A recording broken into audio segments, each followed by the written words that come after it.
இன்றே டவுன்லோட் செய்து உங்கள் ஃபேவரட் ஷோக்களை என்ஜாய் பண்ணுங்க. பாத்தீங்களா அத்த? ஏதோ ஒரு தடவை சிபி டெண்டரை தவற விட்டுட்டான்னு நீங்க அவ்வளவு பெரிய பொறுப்பை தூக்கி அந்த தமிழ் கையில கொடுத்தீங்க. இப்ப என்ன ஆச்சு? மொத்தமா போச்சு. உங்க முன்னாடி மூச்சு விடவே பயப்படுற குறிஞ்சிநாதன் இன்னைக்கு ஊரெல்லாம் உங்களை தோக்கடிச்சிட்டேன்னு தம்மட்டம் அடிச்சிட்டு இருக்கான். உங்களை எப்படி பாக்குறதுக்கே எனக்கே ரொம்ப கஷ்டமா இருக்குத. ரொம்ப முக்கியமான டெண்டர்னு சொல்லிக்கிட்டே இருந்தீங்களே, இப்ப அதுவும் போச்சு. வாமா வா, உனக்காக தான் எல்லாரும் காத்துக்கிட்டு இருக்கோம். மொத்த ஜனா குரூப்ஸோட பேரையும் சந்தி சிரிக்க வச்சிட்டல. அவளுக்கு இதுல என்ன லாபமா நஷ்டமா? மாசம் ஆனா அவ அக்கௌண்ட்ல சம்பளம் விழ போகுது. திறமைங்கிறது இன்பில்டா உள்ள இருந்து வரணும். சும்மா சென்டிமெண்டா பேசி ஏமாத்தினாலாம் வராது. எல்லாத்துக்கும் பதிலுக்கு பதில் பேசுவியே, இப்ப என்ன அமைதியா இருக்க? பேச வேண்டியதானே? நான் பதில் சொல்ல வேண்டிய ஆளு ஜனாமா மட்டும்தான். நான் அவங்க கிட்டே பேசிக்கிறேன்.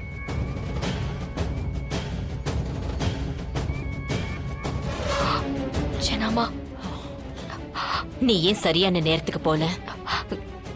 இல்ல ஜனாமா, அது வந்து என்ன காரணமா இருந்தாலும் இது எவ்வளவு பெரிய முக்கியமான டெண்டர்னு நான் உங்ககிட்ட சொல்லிருக்கேனா இல்லையா? அதையும் மீறி நீ லேட்டா போனா என்ன அர்த்தம்? எப்போதும் ஒரு விஷயத்துல பஞ்சுவாலிட்டியா இருக்கிறது முக்கியம் இல்ல, முக்கியமான நேரத்துல பஞ்சுவாலிட்டியா இருக்கணும். நீ இப்படி பண்ணுவேன்னு நான் நினைக்கல தமிழ். நீ என்ன ரொம்ப கஷ்டப்படுத்திட்ட. இல்ல ஜனாமா.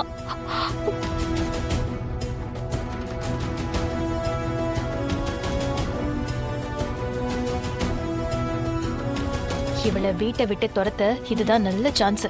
விடக்கூடாது. ச்சே, இந்த நேரம் பார்த்து உங்க அப்பா இல்லாம போயிட்டாரே. என்ன பாக்குற? ஏதோ பெரிய பொறுப்பு ஒண்ணு கொடுத்துருக்காங்க, பெருசா ஏதாவது பண்ணுவேன்னு பார்த்தா இப்படி தோத்துட்டு வந்து நிக்கிற. இதான் இந்த கம்பெனி காட்டுற விசுவாசமா? சொல்ல முடியாது சிபி. இவ அந்த ஆப்போசிட் கம்பெனில பணகினா வாங்கியிருந்தாலும் வாங்கியிருப்பா. என்ன வேணாலும் பேசுங்க, ஆனா என்னோட நேர்மையை பத்தி மட்டும் தப்பா பேசாதீங்க. என் அத்தைய அவமானப்படுத்தி உட்கார வச்சுட்டு நேர்மையை பத்தி பேசிட்டு இருக்கியா நீ? அத பத்தி எல்லாம் பேசுறதுக்கு உனக்கு எந்த தகுதியும் இல்ல. கண்டிப்பா நீ அந்த குறிஞ்சிநாதன் கிட்ட பணம் வாங்கிட்டு தான் இந்த வேலையை பார்த்திருக்கணும்.